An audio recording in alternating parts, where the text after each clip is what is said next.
दादा तुम्ही हिला माझ्याकडे कशासाठी आणता वंशिकाला? सर्दी, खोकला, ताप. किती दिवसांपासून आणत आहे तिला आता माझ्याकडे? 1-2 वर्षापासून. सध्या किती वर्षाची आहे ती? 3 वर्षाची पूर्ण झाली. म्हणजे तिला एका वर्षापासून, जी एका वर्षाची होती तेव्हापासून तुम्ही तिला माझ्याकडे आणता? काय काय त्रास तिचे बसले सगळे आतापर्यंत? त्रास म्हणजे पायाची छात पण बसली, खोकला पण बसला आणि ताप पण बसली. अच्छा अच्छा. आणि काहीही झालं तर तुम्ही सर्दी ताप खोकले काय देता तिला? तुमच्या बच्चा मेडिकल होमिओपॅथिक मेडिसिन देता? होमिओपॅथिक. हा. आता होमिओपॅथिक मेडिसिन याच्या सर्दी ताप खोकला किती वेळात कव्हर होऊन जाते? ते 1-2 दिवसात. अच्छा. आणि याच्या व्यतिरिक्त तुम्हाला होमिओपॅथीबद्दल काही सांगायचं तर सांगा. औषध ना लवकर आराम पडते. बाकीची औषध घेते पण मेडिकल मधली, तर हे औषध घेत नाही, उलट्या करते. बरं. आता ॲलोपॅथिक औषधमध्ये आणि होमिओपॅथिक मेडिसिन मध्ये तुम्हाला काय फरक वाटते तुमच्या मुलीच्या हिशोबानं?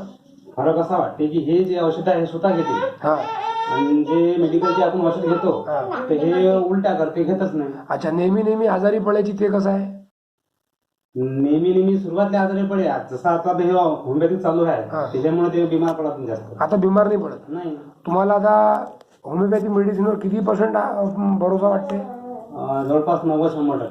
100%. हा. ठीक आहे. ओके. धन्यवाद.